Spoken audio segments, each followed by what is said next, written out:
Hello students, आज के इस वीडियो में हम डिस्कस करने वाले हैं पेपर कोड BHDS 184 यानी रेडियो लेखन। स्टूडेंट्स, अगर आप इस पेपर कोड का असाइनमेंट, गेस्ट पेपर या नोट्स परचेज करना चाहते हैं तो आप हमारी वेबसाइट पे विजिट कर सकते हैं। लिंक आपको डिस्क्रिप्शन में दिया गया है। अदरवाइज अगर आप हमारी वेबसाइट से किसी भी कारण की वजह से नोट्स और गेस्ट पेपर को परचेज नहीं कर पा रहे हैं तो आप हमें व्हाट्सएप पे भी कांटेक्ट कर सकते हैं। हमारा व्हाट्सएप कांटेक्ट नंबर है 9580023321। हमारे व्हाट्सएप कांटेक्ट नंबर आपको डिस्क्रिप्शन में भी दिया गया है और यहाँ पे मैंने आपको भी बता दिया है। ठीक है, तो आप इजीली इस नंबर पे हमें व्हाट्सएप पे मैसेज करके आसानी से गेस्ट पेपर एंड नोट्स को परचेज कर सकते हैं। इसी के साथ स्टूडेंट्स, हमारा टेलीग्राम का चैनल का जो लिंक है वो आपको डिस्क्रिप्शन में दिया गया है, आप उसे जरूर ज्वाइन कर लीजिएगा। तो चलिए स्टार्ट करते हैं। और हाँ, स्टार्ट करने से पहले मैं आपको एक और चीज बताना चाहती हूँ। हमारी क्लासेस के साथ अगर आप हमारे गेस्ट पेपर को भी कवर कर लेते हैं तो आप भी अपने एग्जाम में 90 प्लस स्कोर आसानी से कर सकते हैं, क्योंकि इस बार हम लेकर आए हैं गेस्ट पेपर में 25 मोस्ट इंपॉर्टेंट क्वेश्चन जिनके आपके एग्जाम में आने के डायरेक्टली चांसेस बहुत ज्यादा हाई होते हैं। तो स्टूडेंट्स, आप सभी हमारी क्लासेस के साथ साथ अगर इन्हें कवर कर लेंगे तो आप भी अपने एग्जाम में 90 प्लस स्कोर कर सकते हैं। तो चलिए स्टार्ट करते हैं आज की वीडियो को, जिसमें हम डिस्कस करने वाले हैं पेपर कोड BHDS 184 रेडियो लेखन। तो स्टूडेंट्स, यहाँ पे हमारा जो फर्स्ट क्वेश्चन रहने वाला है वो ये है कि दूर संचार माध्यम के रूप में रेडियो की विकास यात्रा पर प्रकाश डालिए। तो अगर हम बात करें यहाँ पे इस प्रश्न की, तो इसमें हमें क्या बताना है कि दूरसंचार माध्यम के रूप में रेडियो की जो विकास यात्रा है, यानी आपका रेडियो का जो डेवलपमेंट है, यानी जो उसका जो विकास है वो किस तरीके से हुआ है। ठीक है, तो अगर हम यहाँ पे बात करें रेडियो की, तो यहाँ पे रेडियो क्या है, आपका आधुनिक संचार के सबसे महत्वपूर्ण और प्रभावशाली माध्यमों में से एक है। ये ऐसा माध्यम है जिसके द्वारा ध्वनि और संदेशों को रेडियो तरंगों के माध्यम से दूर दूर तक पहुंचाया जाता है। टेलीविजन, इंटरनेट, मोबाइल के आने से पहले रेडियो ही समाचार, शिक्षा, मनोरंजन और जन जागरण का यहाँ पे प्रमुख साधन था। तो आज भी रेडियो अपनी सरलता, सस्ती उपलब्धता और व्यापक मनोरंजन के कारण महत्वपूर्ण यहाँ पे ये बना हुआ है। यानी रेडियो क्या है, आपका आधुनिक संचार में सबसे महत्वपूर्ण और प्रभावी यहाँ पे माध्यमों में से एक माना जाता है। क्यों माना जाता है? क्योंकि ये एक ऐसा माध्यम है जिसके द्वारा जितनी भी आपकी ध्वनियां हैं, संदेश हैं, उन्हें रेडियो तरंगों के माध्यम से दूर दूर तक यहाँ पे पहुंचाया जाता है। तो टेलीविजन और इंटरनेट, मोबाइल फोन के आने से पहले जो आपका रेडियो था ना, वो क्या करता था, आपके जितने भी समाचार हैं, शिक्षा है, मनोरंजन है, जन जागरण है, इन सबका यहाँ पे वो प्रमुख साधन माना जाता था। इसी के थ्रू हमें क्या मिलती थी, सारी जानकारियां यहाँ पे मिलती थी। तो आज भी हमारा जो रेडियो है ना वो बहुत सस्ता जो है यहाँ पे माना जाता है, सस्ता संसाधन माना जाता है। इसकी सरलता भी इसके अंदर हमें बहुत ज्यादा देखने को मिलती है और इन्हीं सारे कारणों की वजह से ये आज भी हमारे जीवन में महत्वपूर्ण बना हुआ है। तो अगर हम बात करें रेडियो का प्रारंभिक विकास की, तो देखो रेडियो का जो विकास है ना वो 19वीं शताब्दी के अंत में रेडियो तरंगों की खोज से यहाँ पे शुरू हुआ। तो वैज्ञानिकों ने ये सिद्ध किया कि जो आपके विद्युत चुंबकीय तरंगे हैं, इनके माध्यम से बिना तार के संदेश यहाँ पे भेजे जा सकते हैं। और इसके बाद आपके जितने भी वायरलेस संचार तकनीकें हैं फिर वो विकसित हुई। धीरे धीरे रेडियो का प्रसारण की भी शुरुआत यहाँ पे हुई और रेडियो ने संचार के क्षेत्र में एक नई क्रांति जो थी वो ला दी थी, क्योंकि इससे ना दूर बैठे लोग जो जितने भी थे ना, उनको तुरंत यहाँ पे सूचना जो पहुंचाना था वो संभव हो रहा था। तो देखो रेडियो की अगर हम प्रारंभिक विकास की बात करें, यानी शुरुआत में रेडियो का विकास कैसे हुआ, रेडियो का विकास ना यहाँ पे आपका 19वीं शताब्दी के अंत में माना जाता है, जिसमें आपकी रेडियो की जितनी भी तरंगे हैं उनकी खोज की गई। और यहाँ पे जितने भी आपके वैज्ञानिक थे इन्होंने ऐसा सिद्ध करा कि जितने भी आपकी विद्युत चुंबकीय तरंग है ना, उसके माध्यम से, उन तारों के माध्यम से हम क्या कर सकते हैं, संदेश को भेज सकते हैं। तो इसलिए आपके जितने भी वायरलेस संचार तकनीक जो थी ना वो यहाँ पे विकसित हुई और धीरे धीरे यहाँ पे आपके रेडियो प्रसारण की भी शुरुआत हुई। तो रेडियो ने आपके संचार के क्षेत्र में ना एक पूरी क्रांति ला दी थी, जिससे ना दूर बैठे लोगों को यहाँ पे क्या मिल रही थी, तुरंत सूचना यहाँ पे पहुंचाना संभव हो गया था।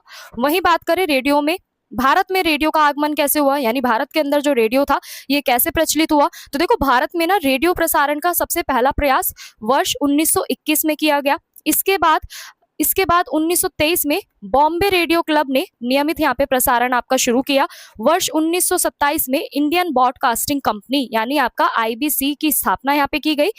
जिसने रेडियो सेवाओं को यहाँ पे संगठित रूप दिया और बाद में सरकार ने यहाँ पे प्रसारण व्यवस्था अपने नियंत्रण में ले ली थी और भारतीय प्रसारण जो आपकी सेवा है इसकी स्थापना हुई। तो बेसिकली यहाँ पे भारत में रेडियो का आगमन कैसे हुआ, यानी भारत के अंदर रेडियो कैसे आया।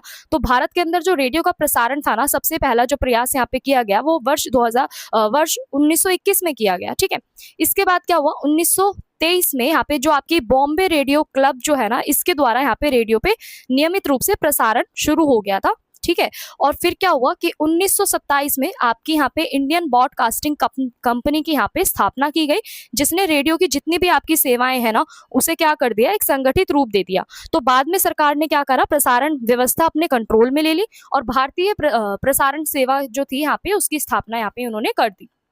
अब हम बात करते हैं यहाँ पे आकाशवाणी का विकास कैसे हुआ। तो देखो वर्ष 1936 में ना भारतीय प्रसारण सेवा का नाम बदलकर यहाँ पे ऑल इंडिया रेडियो यहाँ पे रख दिया गया। यानी अभी तक जितनी भी सेवाएं रेडियो की यहाँ पे भारत में प्रसारित हो रही थी उनका नाम चेंज करके अब क्या रख दिया, ऑल इंडिया रेडियो।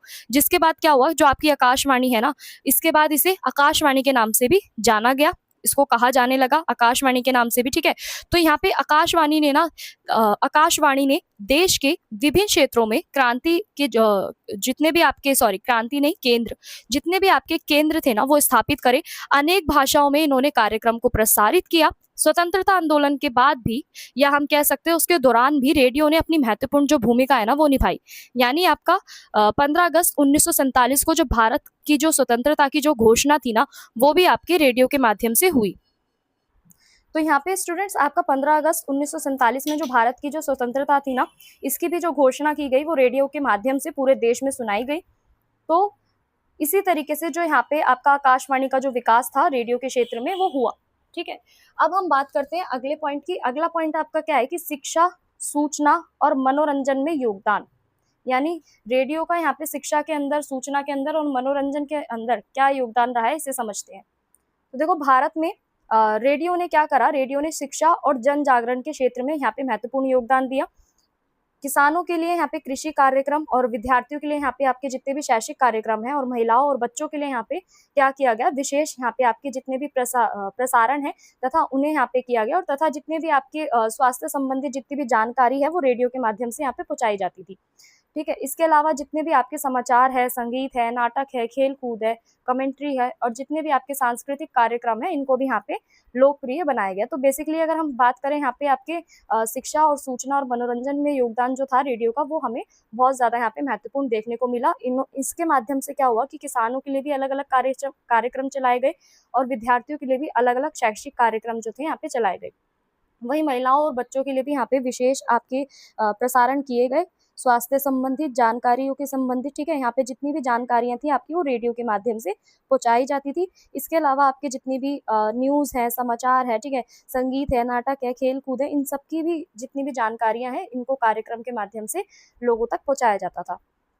वहीं अगर हम बात करें एफएम और सामुदायिक रेडियो का युग, यानी एफएम और सामुदायिक रेडियो की बात करें यहाँ पे, तो समय के साथ रेडियो तकनीकों में सुधार हुआ और एफएम रेडियो का यहाँ पे विकास हुआ। एफएम रेडियो ने बेहतर ध्वनि गुणवत्ता और मनोरंजन कार्यक्रमों के कारण युवाओं में विशेष लोकप्रियता यहाँ पे प्राप्त की। इसके साथ ही आपका सामुदायिक रेडियो स्टेशन ने भारतीय लोगों की जो स्थानीय लोगों की जो यहाँ पे समस्याएं थी, जो संस्कृति थी और जो विकास था, इससे संबंधित यहाँ पे इन्होंने मुद्दे जो थे सामने लाने का कार्य करा। और आज भी जितने भी आपके दूर दराज के जो क्षेत्र हैं यहाँ पे आपका सामुदायिक रेडियो सूचना और जागरूकता का जो महत्वपूर्ण यहाँ पे ये साधन है। तो यहाँ पे जो आपका रेडियो और सामुदायिक रेडियो का जो युग था वो कैसे रहा कि देखो समय के साथ जितनी भी आपकी रेडियो की तकनीक थी ना, टेक्नोलॉजी थी, उसमें सुधार हुआ। सुधार होने के बाद आपका जो एफएम रेडियो है इसका यहाँ पे विकास हमें देखने को मिला। एफएम रेडियो में बेसिकली आपकी जितनी भी ध्वनि गुणवत्ता थी उसको यहाँ पे इम्प्रूव किया गया। ठीक है, और जितने भी आपके एंटरटेनमेंट के जितने भी प्रोग्राम्स थे वो इसी की वजह से जितने भी आपके युवा हैं देश के उनके अंदर लोकप्रियता बनी। उसे लेके क्यों बनी, क्योंकि यहाँ की जो एफएम रेडियो की जो ध्वनि थी ना यहाँ पे गुणवत्तापूर्ण वाली थी, यानी आपका किसी भी तरीके की इसमें कोई जो वॉइस थी वो ब्रेक नहीं हो रही थी। ठीक है, किसी भी तरीके का शोर जो था वो नहीं आ रहा था। तो इसी की वजह से क्या हुआ, यहाँ पे आपका जो एफएम जो है यहाँ पे आपकी लोकप्रियता यहाँ पे बन गया था। वहीं जो आपका सामुदायिक रेडियो की बात करें तो यहाँ पे जितने भी आपके स्थानीय लोग थे ना, इनकी समस्या, संस्कृति और विकास, इनसे संबंधित जो मुद्दे होते थे वो कौन लेकर आता था सामने? आपका सामुदायिक रेडियो स्टेशन। तो आज भी आपके जितने भी दूर-दराज के जितने भी क्षेत्र हैं, वहाँ पे आपको ज़्यादातर सामुदायिक रेडियो स्टेशन जो है वो देखने को मिलेगा, जो सूचना और जागरूकता का महत्वपूर्ण साधन है। वहीं अगर बात करें डिजिटल युग में रेडियो की बात करें तो देखो आज के समय में इंटरनेट, डिजिटल तकनीकों के विकास के साथ-साथ आपका जो रेडियो का जो महत्व है ना, ये भी यहाँ पे समाप्त नहीं हुआ। आज online radio, web recording, mobile apps के माध्यम से यहाँ पे जितने भी आपके रेडियो के कार्यक्रम हैं, वो दुनिया के किसी भी कोने में यहाँ पे सुने जा सकते हैं, किसी भी हिस्से में सुने जा सकते हैं। आपदा, युद्ध, प्राकृतिक संकट और दूर स्थित में जितने भी आपके क्षेत्र हैं ना, वहाँ पे ये सूचना पहुँचाने का कार्य करते हैं और रेडियो आज भी आपका जो विश्वसनीय है ना, ये भी माध्यम यहाँ पे बना हुआ है। यानी बेसिकली आपका जो डिजिटल युग जो है, इसके अंदर रेडियो की क्या भूमिका रही है कि आपका और जितना भी आपका इंटरनेट और तकनीकी जो विकास हुआ है, डिजिटल तकनीक जो है, इसके विकास के बाद भी ना रेडियो की जो इम्पोर्टेंस है, वो आज के समय में अभी भी समाप्त नहीं हुई है, ठीक है? आज के समय में क्या है कि हम ऑनलाइन रेडियो और वेब रेडियो और मोबाइल ऐप्स के माध्यम से यहाँ पे जितने भी रेडियो के कार्यक्रम हैं, उन्हें सुन सकते हैं दुनिया के किसी भी कोने में बैठ के, ठीक है? तो यहाँ पे आपकी जो आपदा है, युद्ध है, प्राकृतिक संकट है, इस समय में जितने भी आपके दूर स्थित क्षेत्र है ना, यहाँ पे रेडियो सूचना पहुँचाने का यहाँ पे एक अच्छा साधन माना जाता है और विश्वसनीय माना जाता है। अब हम बात करते हैं इस प्रश्न के निष्कर्ष की, तो निष्कर्ष क्या कहता है कि रेडियो ने अपने विकास की जो लंबी यात्रा है ना, लंबी यात्रा में संचार, शिक्षा और सूचना और मनोरंजन के क्षेत्र, इन सब में योगदान दिया। तकनीकी परिवर्तनों के बावजूद भी ना इसकी जो उपयोगिता थी वो बनी हुई थी। सरल, सुलभ और प्रभावी होने के कारण रेडियो आज भी जो है आपका दूरसंचार का एक महत्वपूर्ण माध्यम है और भविष्य में भी इसकी जो प्रासंगिकता है वो बनी रहेगी। वहीं हम बात करते हैं अगले प्रश्न की। अगला प्रश्न क्या कहता है कि रेडियो नाटक की प्रस्तुतिकरण की प्रक्रिया को स्पष्ट कीजिए। रेडियो जो है ना, रेडियो नाटक एक ऐसी नाट्य विधा है आपकी, जिसमें केवल ध्वनि के माध्यम से यहाँ पे प्रस्तुत किया जाता है। इसमें आपके जो दर्शक होते हैं ना, वो दृश्य को नहीं देखते, बल्कि आपका जो संवाद है, संगीत है, ध्वनि है और जो प्रभाव है, इन सब में आपको क्या देखने को मिलता है? कलाकारों की आवाज़ के माध्यम से आप यहाँ पे क्या कर सकते हैं? कहानी को अपने मन में चित्रित कर सकते हैं। इसलिए रेडियो जो है ना, रेडियो नाटक को श्रवण नाटक भी यहाँ पे कहा जाता है। इसकी पूरी सफलता जो है, वो इस तरीके से प्रभावशाली यहाँ पे प्रस्तुतिकरण पे, तो यहाँ पे आपका इसकी जो पूरी सफलता थी ना, वो प्रभावशाली और प्रस्तुतिकरण पे यहाँ पे निर्भर करती थी। तो बेसिकली आपका जो यहाँ पे रेडियो जो था ना, रेडियो नाटक जो है, वो एक ऐसी विधा यहाँ पे मानी गई जिसके माध्यम से सिर्फ हम ध्वनियों के माध्यम से कहानियों को सुन सकते हैं। यानी आपके जो जितने भी दर्शक थे ना, वो उनमें अपना दृश्य नहीं देख सकते थे, ठीक है? बल्कि जितने भी उनमें कहानी के अंदर जितने भी संवाद है, संगीत है, ध्वनि है, इन सबको सिर्फ कलाकारों की आवाज़ों के माध्यम से ही हम तक यहाँ पे पहुँचाया जाता था, ठीक है? और आपका जो रेडियो नाटक है ना, इसको हम यहाँ पे श्रवण नाटक के नाम से भी जानते हैं। तो अब अगर हम बात करें यहाँ पे पहले पॉइंट की, तो विषय और पटकथा का चयन, यानी आपका जो रेडियो नाटक जो है ना, इसकी प्रस्तुति का ये पहला जो चरण है, वो उसका विषय का चयन है। यानी विषय सामाजिक, ऐतिहासिक, शैक्षिक और आपका हास्य मनोरंजन से संबंधित हो सकता है। विषय चुनने के बाद लेखक उसकी पटकथा यानी आपकी स्क्रिप्ट तैयार करता है। रेडियो नाटक की स्क्रिप्ट में जितने भी आपके संवाद हैं, उनके साथ-साथ संगीत, ध्वनि, प्रभावों का भी यहाँ पे उल्लेख किया जाता है, ताकि जो आपके श्रोता है, वो कहानी को आसानी से समझ सकें। यानी रेडियो नाटक की जो प्रस्तुति का जो पहला चरण है, वो क्या है? विषय को चूज़ करना। यानी आपका जितने भी सामाजिक, ऐतिहासिक और शैक्षिक, कोई भी आप इससे इनमें से कोई भी संबंधित यहाँ पे विषय हो सकता है। इसको चूज़ करने के बाद जो लेखक है यहाँ पे क्या करता था? स्क्रिप्ट को तैयार करता है। फिर स्क्रिप्ट तैयार होने के बाद जितने भी आपके संवाद हैं, उनको संगीत और ध्वनियों के साथ यहाँ पे क्या किया जाता था? उनका उल्लेख किया जाता था, ताकि जितने भी आपके श्रोता हैं, यानी जो रेडियो को सुन रहे हैं, कहानी को सुन रहे हैं, वो इसे आराम से समझ पाएँ। वहीं अगर हम बात करें यहाँ पे पात्रों का चयन, यानी स्क्रिप्ट तैयार होने के बाद पात्रों का चयन यहाँ पे किया जाता था। रेडियो नाटक में कलाकार का चेहरा दिखाई नहीं देता, इसलिए उसकी जो आवाज़ है, उसी की पहचान होती थी। तो पात्रों का चयन यहाँ पे उसकी आवाज़, उच्चारण और भाव प्रदर्शन और संवाद बोलने की क्षमता के ऊपर ही क्या थी? इस पे ही आधारित थी। तो विभिन्न जितने भी आपके पात्र थे ना, उनके लिए अलग-अलग प्रकार की आवाज़ों की यहाँ पे क्या होती थी? आवश्यकता होती थी। यानी पात्रों का चयन करने के बाद आपका जो स्क्रिप्ट तैयार होती थी ना, उसमें जितने भी आपके कैरेक्टर होते थे, उनको यहाँ पे चुना जाता था। फिर रेडियो नाटक में जितने भी आपके कलाकार होते थे, उन्हें अपना फेस तो यहाँ पे दिखाना नहीं होता था, इसलिए जो उनकी आवाज़ है ना, वो यहाँ पे उनकी क्या होती थी? पहचान होती थी। तो जितने भी आपके कैरेक्टर हैं, उनकी आवाज़, उच्चारण, भाव प्रदर्शन, इसी के आधार पर यहाँ पे जो आपका जो रेडियो के अंदर जो संवाद होता था उसको बोलने की क्षमता जो थी वो इन्हीं के आधार पर थी। तो इस तरीके से आपके जितने भी अलग अलग कैरेक्टर जो थे यहाँ पे उनकी आवाजों की यहाँ पे आवश्यकता होती थी।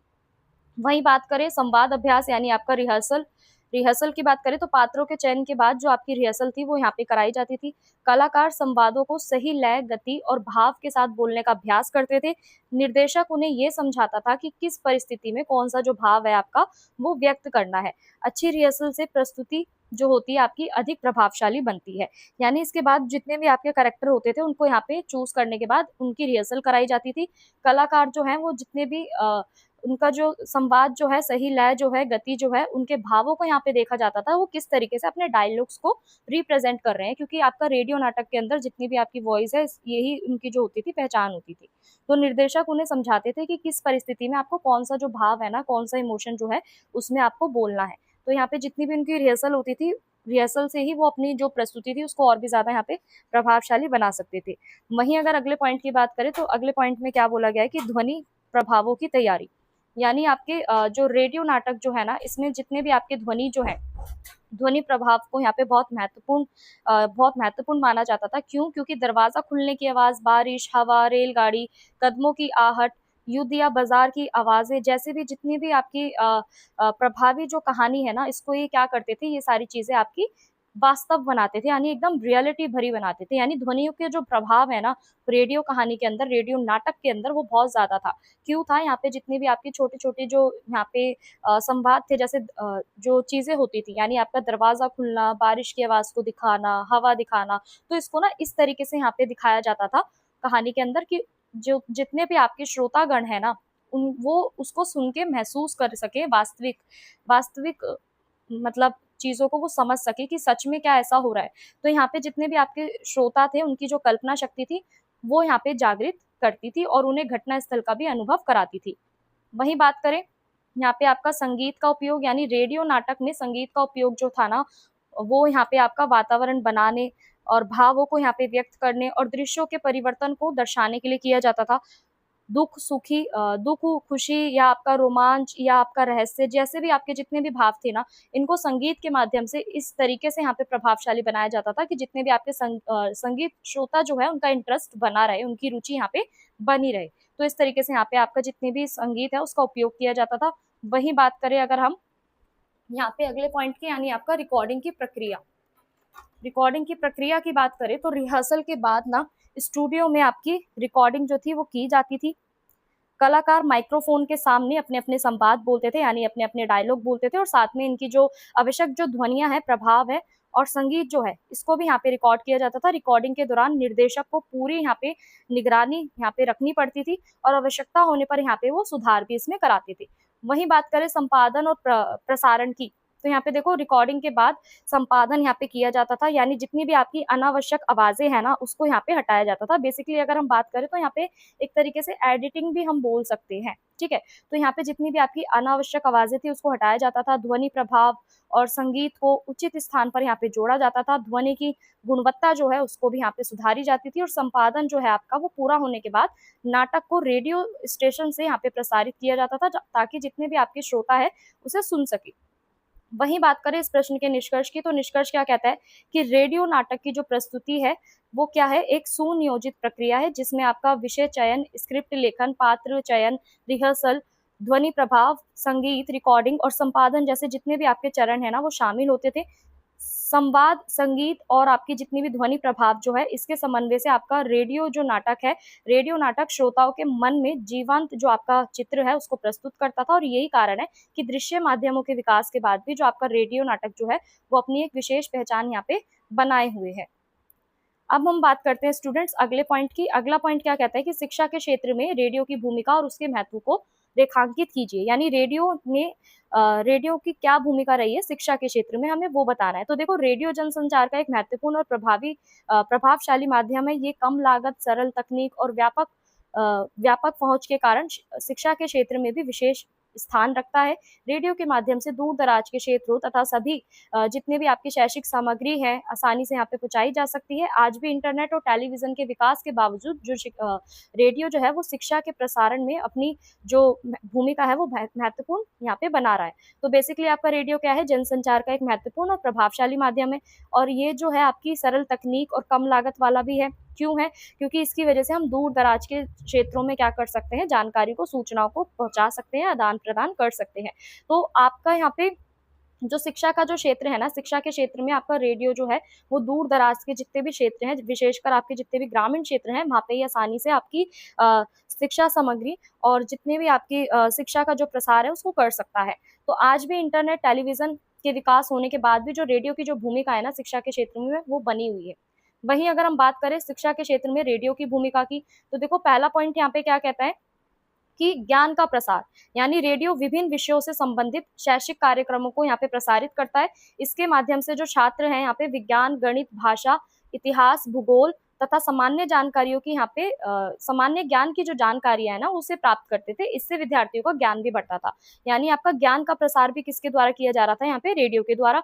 रेडियो में आपको अलग अलग सब्जेक्ट, अलग अलग विषय यहाँ पे देखने को मिलते थे। उनसे संबंधित आपको शैक्षिक कार्यक्रम यानी आपके एजुकेशनल प्रोग्राम्स यहाँ पे प्रसारित किए जाते थे, जिसके माध्यम से जो छात्र हैं वो अपने ज्ञान में यहाँ पे वृद्धि करते थे, जानकारी को यहाँ पे समझते थे, सुनते थे। वो विषय आपका कोई भी हो सकता था जिसके ऊपर यहाँ पे शैक्षिक कार्यक्रम चलाए जा सकते हैं, ठीक है। चाहे आपका विज्ञान हो, गणित हो, भाषा हो, भूगोल हो, कोई भी आपका सामान्य ज्ञान की जो आपकी जो जानकारी है वो यहाँ पे जो थी रेडियो के द्वारा प्रसारित की जाती थी। इससे जो विद्यार्थियों का ज्ञान था वो बढ़ता था।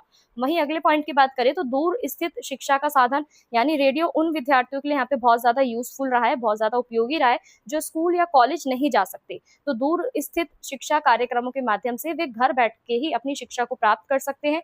विशेष रूप से जो आपके ग्रामीण क्षेत्रों में जो ये जो है ना अत्यंत आपका लाभदायक है, यानी आपके जितने भी ग्रामीण क्षेत्र हैं वहाँ पे जो रेडियो है इसने बहुत अच्छी अपनी महत्वपूर्ण यहाँ पे भूमिका निभाई है, विशेषकर विद्यार्थियों के लिए। यानी जो भी बच्चे स्कूल या कॉलेज नहीं जा पा रहे हैं उनको वो जितने भी शैक्षिक कार्यक्रम है वो घर बैठे ही अपनी शिक्षा वहां से प्राप्त कर सकते हैं रेडियो के माध्यम से। वहीं बात करें शिक्षकों के लिए सहायक, यानी रेडियो किस तरीके से शिक्षकों के लिए सहायक भी था। तो देखो रेडियो केवल यहाँ पे छात्रों के लिए नहीं बल्कि शिक्षकों के लिए भी यहाँ पे आपका उपयोगी सिद्ध हुआ। शिक्षकों के प्रशिक्षण, नई शिक्षण विधियां, पाठ्यक्रम संबंधी जानकारी के लिए विशेष जो आपके कार्यक्रम है यहाँ पे प्रसारित किए जाते हैं। इससे उनकी जो क्षमता है ना, उनकी जो शिक्षण की जो क्षमता है उसमें भी सुधार होता है। यानी शिक्षकों के लिए भी यहाँ पे कुछ ऐसे प्रोग्राम्स चलाए गए, छात्रों के लिए नहीं थे, ठीक है। सिर्फ छात्रों के लिए ही रेडियो के ऊपर यहाँ पे प्रोग्राम्स नहीं चलाए गए बल्कि आपके जितने टीचर्स थे, जितने भी शिक्षक थे, अध्यापक थे, उनके लिए भी चलाया गया, जिनमें उनको नई नई यहाँ पे ट्रेनिंग दी गई, नए नए उनको शिक्षण विधियां बताई गई, यानी टीचिंग मेथड्स बताए गए। और जितना भी आपका पाठ्यक्रम से संबंधित जानकारी है, यानी आपका जितना भी करिकुलम जो है उससे संबंधित जितनी भी आपकी जानकारियां हैं, इन्फॉर्मेशन है, वो भी इन विशेष कार्यक्रमों के द्वारा यहाँ पे प्रसारित किए गए, ठीक है। तो इससे क्या हुआ, यहाँ पे शिक्षक का जो शिक्षण क्षमता जो है उसमें भी सुधार हमें देखने को मिला। वहीं बात करें भाषा विकास में सहायता, यानी रेडियो पर जो आपके समाचार है, वार्ताएं हैं, कविताएं हैं, नाटक हैं और चर्चाएं हैं, इन सबको सुनकर ना विद्यार्थियों की जो भाषा क्षमता है ना वो यहाँ पे विकसित हुई। सही उच्चारण, शब्दावली और अभिव्यक्ति की कला जो थी ना यहाँ पे रेडियो में आपका सीखने में यहाँ पे सहायक हुई। यानी भाषाओं का भी विकास यहाँ पे हुआ, ठीक है। जितनी भी आपकी समाचार हैं, वार्ताएं हैं, डिबेट्स वगैरह जो भी हैं आपकी जो रेडियो पे चलती थी, चर्चाएं जो थी, इन सबको सुन के ना जो स्टूडेंट्स उनका जो लैंग्वेज डेवलपमेंट है वो भी यहाँ पे क्या हुआ, यानी भाषा का विकास भी यहाँ पे हुआ। तो जितनी भी आपकी प्रोनाउंसिएशंस जो है, जो आपकी वोकैबुलरी है, ठीक है, इन सारी कलाओं को यहाँ पे सीखा रेडियो के माध्यम से स्टूडेंट्स ने। वहीं अगर हम बात करें विशेष कार्यक्रम, विशेष शिक्षा कार्यक्रम, तो सरकार और शैक्षिक संस्थाएं जो थी ना वो रेडियो के माध्यम से ही अपने जितने भी शैक्षिक कार्यक्रम थी उन्हें चलाती थी। तो परीक्षा की तैयारी, करियर मार्गदर्शन, स्वास्थ्य शिक्षा और कृषि शिक्षा जैसे जितने भी आपके विषय थे यहाँ पे उपयोगी जानकारी उनकी दी जाती थी। वही बात करें अगले पॉइंट की, तो अगला पॉइंट यहाँ पे क्या कहता है स्टूडेंट्स की, आपदा और संकट के समय शिक्षा, यानी महामारी, बाढ़ और अन्य आपदाओं के समय जब विद्यालय आपके बंद हो जाते थे तब रेडियो शिक्षा जो है ना ये एक प्रभावी माध्यम बन जाता था विद्यार्थियों तक पाठ्यक्रम पहुंचाने में। इसकी जो महत्वपूर्ण भूमिका थी वो यहाँ पे रहती थी। वही बात करें शिक्षा में रेडियो का क्या महत्व था, तो सबसे पहले हमने क्या समझा था कि कम लागत वाला साधन या कम लागत वाला माध्यम, यानी रेडियो खरीदना और उसका उपयोग करना यहाँ पे बहुत सस्ता था, इसलिए आपका आर्थिक रूप से जो कमजोर वर्ग है, ठीक है, कमजोर वर्ग के जो विद्यार्थी हैं वो इनका यहाँ पे लाभ उठा सकते थे। वहीं अगला पॉइंट क्या कहता है कि व्यापक पहुंच, यानी रेडियो की जो पहुंच है वो शहर के साथ साथ दूर स्थित जो आपके ग्रामीण क्षेत्र है ना, यहाँ पे भी देखने को हमें मिली, जहाँ अन्य आधुनिक जो साधन है वो उपलब्ध नहीं होते थे। तो रेडियो यहाँ पे आसानी से सुना जा सकता था। वहीं आपकी समय की बचत, यानी विद्यार्थी घर बैठे ही अपने जितने भी शैक्षिक कार्यक्रम है उन्हें सुन सकते थे। इससे समय और संसाधन दोनों की यहाँ पे उन्हें बचत देखने को मिलती थी। वहीं रुचिकर शिक्षा, यानी रेडियो कार्यक्रम में ना आपका संगीत, नाटक, संवाद और विशेषज्ञों की जो वार्ताएं वो शामिल होती थी, जिससे ना आपकी शिक्षा जो है ना वो और भी ज्यादा रोचक और प्रभावशाली यहाँ पे बन जाती थी। तो अगर हम बात करें सिंपल में, समझे इसको सिंपल लैंग्वेज में, तो देखो रेडियो पे जितने भी आपके प्रोग्राम्स होते थे ना, वो यहाँ पे आपके संगीत, नाटक, संवाद इन सबको तो दर्शाते ही थे, बल्कि शिक्षा को भी इस तरीके से कार्यक्रमों को लेकर आते थे, शिक्षा के कार्यक्रम को, जिससे जो विद्यार्थियों का जो इंटरेस्ट है, ठीक है, वो बना रहे और भी ज्यादा मतलब वो इफेक्टिवली यहाँ पे वर्क करे। वहीं अगर हम बात करें इस प्रश्न के अगले पॉइंट की, तो यहाँ पे अगला पॉइंट क्या कहता है कि समान शिक्षा का अवसर, यानी रेडियो जो है वो सभी विद्यार्थियों को एक जैसी शैक्षिक कार्य सामग्री जो है वो यहाँ पे उपलब्ध कराता है। इससे जो शिक्षा में जो समानता है ना, इसको भी बढ़ावा मिला। अब हम बात करते हैं इस प्रश्न के निष्कर्ष की। तो निष्कर्ष क्या कहता है कि रेडियो शिक्षा के क्षेत्र में एक सशक्त और उपयोगी माध्यम है। ये आपका ज्ञान के प्रसार के साथ साथ दूर स्थित शिक्षा, भाषा विकास, शिक्षण, प्रशिक्षण तथा जन जागरूकता का भी यहाँ पे क्या है, महत्वपूर्ण योगदान ये देता है। कम लागत और व्यापक पहुंच के कारण रेडियो आज भी जो है आपका शिक्षा को जन जन तक पहुंचाने का प्रभावी साधन यहाँ पे बना हुआ है। इसलिए शिक्षा के विकास और साक्षरता को बढ़ाने के लिए यहाँ पे रेडियो की जो भूमिका है वो अत्यंत महत्वपूर्ण और सराहनीय है। तो स्टूडेंट्स, यहाँ पे हमारा जो अगला प्रश्न है वो ये है कि रेडियो की नई सेवाओं का परिचय दीजिए। तो अगर हम बात करें रेडियो के अंदर कौन कौन सी आपकी नई सेवाएं थी, तो चलिए इसको समझते हैं। तो रेडियो जनसंचार का एक महत्वपूर्ण माध्यम है जो लंबे समय से लोगों तक सूचना, शिक्षा और मनोरंजन पहुंचाने का कार्य कर रहा है। समय के साथ विज्ञान और तकनीक के विकास ने रेडियो के स्वरूप में भी डिजिटल परिवर्तनों के साथ साथ कई ऐसे अनेक परिवर्तन आए हैं। जो पहले जो आपका रेडियो हुआ करता था वो सिर्फ आपका पारंपरिक प्रसारण तक ही सीमित था, लेकिन आज डिजिटल तकनीक, इंटरनेट, मोबाइल संचार के कारण रेडियो की कई नई सेवाएं यहाँ पे विकसित हो गई है। तो इन नई सेवाओं का रेडियो पर अधिक प्रभावी और सुलभ और लोकप्रिय उसको यहाँ पे इन्होंने बना दिया है। तो देखो, रेडियो हमारा क्या है, जनसंचार का माध्यम है, और ये लंबे समय तक क्या करता है, लोगों तक सूचना पहुंचाता है, शिक्षा, मनोरंजन, जितने भी आपके कार्य हैं ये पहले करता आया है। तो समय के साथ ना आपकी जैसे जैसे विज्ञान और तकनीकी का विकास होता गया, वैसे वैसे आपका रेडियो के स्वरूप में भी हमें यहाँ पे परिवर्तन देखने को मिले। पहले के जो रेडियो होते थे सिर्फ वो आपके सिर्फ और सिर्फ वो पारंपरिक प्रसारण तक ही सीमित थे, लेकिन आज के जो रेडियो है उसके अंदर आपको डिजिटल तकनीक, इंटरनेट, मोबाइल संचारण, इन सब के कारण क्या हुआ है, रेडियो के अंदर नई नई सेवाएं जो है वो विकसित हो गई है। तो चलिए समझते हैं कौन कौन सी नई सेवाएं रेडियो के अंदर आई है। तो पहली अगर हम बात करें तो रेडियो की नई सेवाओं की, तो यहाँ पे पहली सेवा कौन सी है, एफएम रेडियो। तो एफएम रेडियो क्या है, आधुनिक रेडियो की सेवाओं में से सबसे लोकप्रिय है। इसमें ध्वनि की गुणवत्ता बहुत अच्छी होती है, शोर कम सुनाई देता है, और एफएम चैनल जो है ना वो मुख्य रूप से आपका संगीत, समाचार, मनोरंजन और ट्रैफिक अपडेट तथा स्थानीय जानकारी भी आपको ये प्रदान करते हैं। तो युवाओं के बीच एफएम रेडियो विशेष रूप से लोकप्रिय रहा। ठीक है, तो एफएम रेडियो क्या था, ये भी आपका एक आधुनिक रेडियो सेवाओं का सबसे लोकप्रिय रहा है। ये क्यों रहा है, क्योंकि इसकी जो ध्वनि की जो गुणवत्ता है ना, ठीक है, साउंड की जो क्वालिटी है यहाँ पे बहुत अच्छी हमें देखने को मिली, जिसमें शोर बहुत कम सुनाई देने लगा। और एफएम पे जितने भी आपके चैनल थे ना वो मुख्य रूप से आपके संगीत, समाचार, मनोरंजन, ट्रैफिक की अपडेट, इन सारी जानकारी को देते थे। तो इसीलिए जो आपका एफएम रेडियो है वो युवाओं के बीच में सबसे ज्यादा यहाँ पे लोकप्रिय बन गया। वहीं बात करें सामुदायिक रेडियो की, तो देखो सामुदायिक रेडियो किसी विशेष क्षेत्र या आपका समुदाय जो है ना उसकी आवश्यकताओं को यहाँ पे ध्यान में रखकर चलाया जाता था, संचालित किया जाता था। इसका मुख्य उद्देश्य क्या था कि स्थानीय लोगों को शिक्षा, स्वास्थ्य, कृषि, रोजगार और सामाजिक जागरूकता से संबंधित जानकारी देना, और ये जो है आपका ग्रामीण क्षेत्रों के विकास में भी अपनी महत्वपूर्ण भूमिका निभाता था। तो बेसिकली यहाँ पे जितने भी आपके सामुदायिक रेडियो थे ना वो क्या करते थे, किसी भी विशेष क्षेत्र और समुदाय के बारे में जितनी भी उनकी आवश्यकताएं है उनको ध्यान में रखते हुए इस तरीके से उन्हें चलाया जाता था कि वहाँ के जो स्थानीय लोग हैं ना उन्हें शिक्षा, स्वास्थ्य, कृषि, रोजगार, इन संबंधित विषयों में उन्हें जानकारी यहाँ पे देना होता था। तो आपके जितने भी ग्रामीण क्षेत्र है ना उनके विकास में इसने महत्वपूर्ण भूमिका यहाँ पे निभाई है। वहीं बात करें इंटरनेट रेडियो की, तो इंटरनेट रेडियो एक नई और आधुनिक सेवा है जिसमें आपके जो कार्यक्रम है इनका प्रसारण इंटरनेट के माध्यम से किया जाता है। श्रोता मोबाइल, कंप्यूटर या स्मार्ट टीवी के माध्यम से दुनिया के किसी भी रेडियो स्टेशन को सुन सकते हैं हम।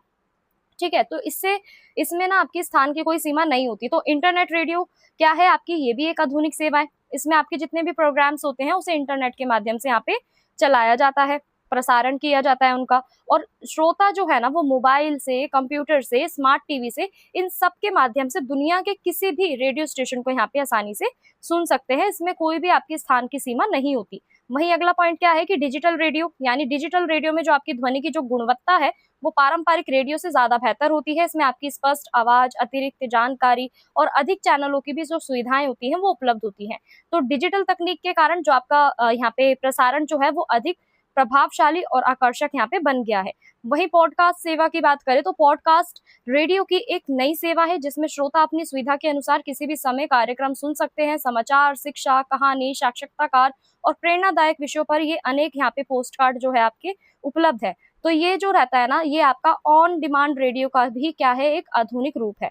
वहीं बात करें हम मोबाइल रेडियो सेवा की, तो अधिकांश स्मार्टफोन में रेडियो सुनने की जो सुविधा है वो उपलब्ध है। विभिन्न यहाँ पे आपके मोबाइल एप्लीकेशन जैसे आपका रेडियो ऐप, म्यूजिक ऐप, इन सब के माध्यम से लोग कहीं भी कभी भी रेडियो कार्यक्रम यहाँ पे सुन सकते हैं। तो इससे जो आपकी रेडियो की पहुंच है वो ज्यादातर लोगों में हुई है और यहाँ पे उसकी लोकप्रियता भी बढ़ी है। वहीं अगर बात करें अगले पॉइंट की, तो सैटेलाइट रेडियो क्या है आपका, जिसमें भी आपके उपग्रह है ना उसके माध्यम से यहाँ पे इसका प्रसारण किया जाता है। इसकी जो पहुंच होती है वो बहुत ज्यादा व्यापक होती है। दूर स्थित जितने भी आपके क्षेत्र हैं वहाँ पे इसका स्पष्ट जो प्रसारण है वो यहाँ पे संभव हो पाता है। तो सभी जितनी भी आपकी सेवाएं होती है ना, सेवाओं में ये विशेषकर रूप से ये यात्रा करने वाले लोगों के लिए उपयोगी सिद्ध होता है। अब हम बात करते हैं यहाँ पे रेडियो की जो नई सेवाएं हैं उनका महत्व क्या है। तो देखो, नई रेडियो सेवाओं ने संचार को यहाँ पे अधिक तेज, सरल और प्रभावी बनाया है। इसके माध्यम से जो आपका सूचना जो है ना उसको त्वरित प्रसार यहाँ पे उसका संभव हुआ है। शिक्षा और जागरूकता कार्यक्रमों का यहाँ पे विस्तार हुआ है। ग्रामीण और दूर स्थित के जितने भी क्षेत्र हैं उन तक यहाँ पे जानकारी पहुंची है। मनोरंजन के नए विकल्प भी यहाँ पे उपलब्ध हुए हैं और स्थानीय भाषा और संस्कृति को भी यहाँ पे क्या मिला है, बढ़ावा मिला है। वहीं बात करें अगले पॉइंट की, तो यहाँ पे जितने भी आपके श्रोता थे उनकी सुविधा के अनुसार यहाँ पे कार्यक्रम सुनने की उनको क्या थी, स्वतंत्रता थी। वही निष्कर्ष क्या कहता है इस प्रश्न का कि रेडियो की नई सेवाओं ने पारंपरिक रेडियो को आधुनिक तकनीक से जोड़कर उसकी उपयोगिता का कई गुना यहाँ पे उसको बढ़ा दिया है। FM radio, internet radio, digital radio, podcast, सामुदायिक रेडियो जैसी जितनी भी आपकी सेवाएं वो आज समाज के विभिन्न वर्गों तक यहाँ पे क्या कर रही है, उनकी आवश्यकताओं को पूरा कर रही है। तो भविष्य में तकनीकी विकास के साथ रेडियो जो है ना वो अधिक उन्नत, प्रभावशाली संचार के माध्यम के रूप में सामने आया है।